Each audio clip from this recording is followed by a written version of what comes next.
Guiding principles of pyramid spiritual societies. सही अध्यात्म क्या है और पुस्तक क्या है? सही अध्यात्म है वह नॉलेज, वह ज्ञान जिसका संबंध आपके अपनी आत्मा के साथ है, जिसका संबंध न क्रियाकांड के साथ है, न किसी सेरेमनी के साथ है, न रिचुअल के साथ है, जिसका संबंध है आपकी मन से, आपकी आत्मा से, आपकी बुद्धि से, आपके शरीर से और अनंत की ऊर्जा के साथ। ऐसे लेखकों को पढ़ना, ऐसी पुस्तकों को पढ़ना, उनसे वह ज्ञान अर्जित करना। इसको दूसरे सूत्र में रखने के पीछे कुछ कारण है। यह जो अध्ययन है, यह स्वाध्याय, अपने आप अध्ययन करना और दूसरों को अध्ययन करना, स्वाध्याय से भी उठकर आपको प्राप्त होता है उपाध्याय से ऊपर का आचरण, जिसे हम कहते हैं आचार्य। यानी जो आप अध्ययन करते हैं, जो अध्ययन कराते हैं, वही आपका आचार, वही आपका विचार बनता है।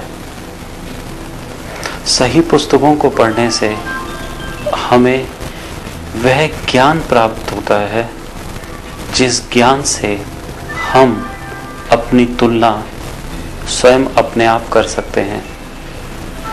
उन अनुभवों को पढ़कर अचानक मन में एक इच्छा जागृत होती है कि हम भी इस पद को प्राप्त करें, हम भी इस अनुभव को जिएं।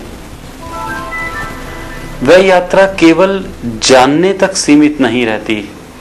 मेडिटेशन द्वारा, अध्ययन द्वारा यह यात्रा जानने से अनुभव करने तक का सफर तय करती है, जहां आप स्वयं प्रत्यक्षदर्शी बनते हैं उस घटना के जो इतिहास के पन्नों में सुरक्षित हो जाती है। ध्यान के गहरे अनुभव आपको एक समय बिल्कुल अकेला छोड़ देते हैं। यह वो सुखद समय होता है जहां आपकी आत्मा के पास पूर्व में इकट्ठे किए हुए सभी अनुभव झूठे, छोटे पड़ जाते हैं, छूट जाते हैं। जहां अगला कदम क्या होगा आपको पता नहीं होता। इस असहज स्थिति में यदि कोई आपका मार्गदर्शक हो सकता है तो वह है वो पुस्तकें, वह ग्रंथ, वह साहित्य जो इसी प्रकार की यात्रा में आगे बढ़े हुए ज्ञानियों द्वारा लिखा गया है। वहां उसको, उस ज्ञान को आप जानकर, पढ़कर, समझकर अपनी आगे की आध्यात्मिक यात्राओं की नींव, आगे की आध्यात्मिक यात्राओं के मार्ग प्रशस्त कर सकते हैं। इसी कारण से हर एक धर्म में, हर एक जाति में, हर एक सभ्यता में इन अनुभवों को ग्रंथस्थ करने का प्रयोग हुआ। आज के समय में भी हमें ध्यान के लिए स्वाध्याय की, अध्ययन की नितांत आवश्यकता है और ये प्रत्येक उस प्राणी का दायित्व बनता है जो इस पथ पर अग्रसर है कि वह न केवल स्वयं प्रकाशित हो बल्कि ज्ञान का ये प्रकाश दूसरों को भी दे। ये कोई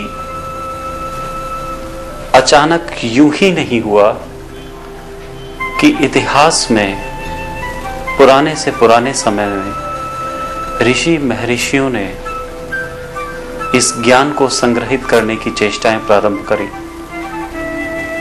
यदि इतिहास में नजर डालें, Egyptian civilisation, Mayan civilisation, Hindu civilisation, Indus valley civilisation या कोई भी दौर रहा हो, पत्थरों से ताम्रपत्र तक, ताम्रपत्र से आज कागजी पुस्तकों तक ये ज्ञान जो संग्रहित किया गया ग्रंथों के रूप में, इसके पीछे बहुत से कारण रहे,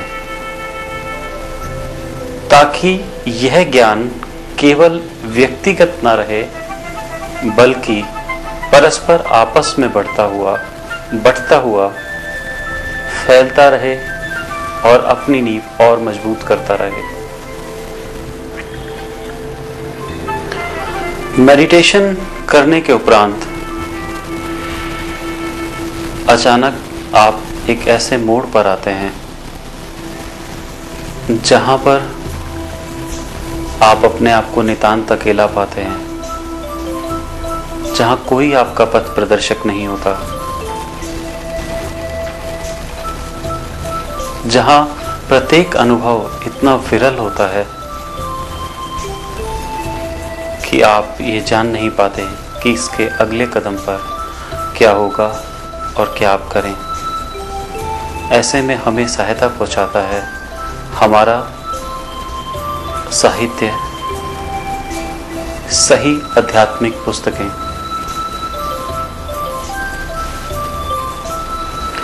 उपाध्याय पद में भी यह घटना बहुत ही महत्वपूर्ण है।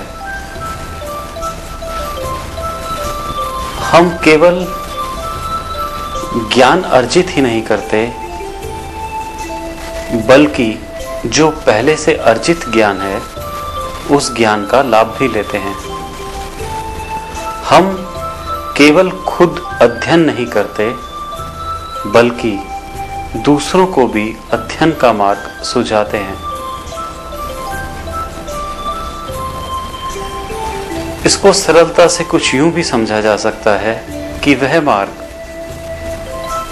जो पहले से ही बहुत सी प्रबुद्ध आत्माओं द्वारा तय है, हम उसका फायदा उठाकर उसको एक नक्शे की तरह प्रयोग में लेकर अपनी आगे की यात्रा को प्रारंभ कर सकते हैं। और आज के युग में कागज की इस क्रांति के बाद तो हमारे पास साहित्य की एक बहुत लंबी चौड़ी बाढ़ है। न्यू एज स्पिरिचुअलिज्म पुस्तकों के माध्यम से आज घर घर फैल रही है। ओशो पढ़ें, कार्लोस कास्टेनेडा पढ़ें, ब्रायन वाइस पढ़ें, इयान स्टीवेंसन को पढ़ें,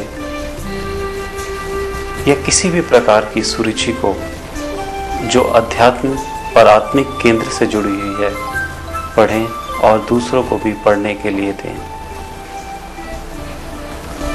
अध्ययन की इसी श्रेणी में आप स्वाध्याय से उपाध्याय तक का सफर तय कर पाएंगे।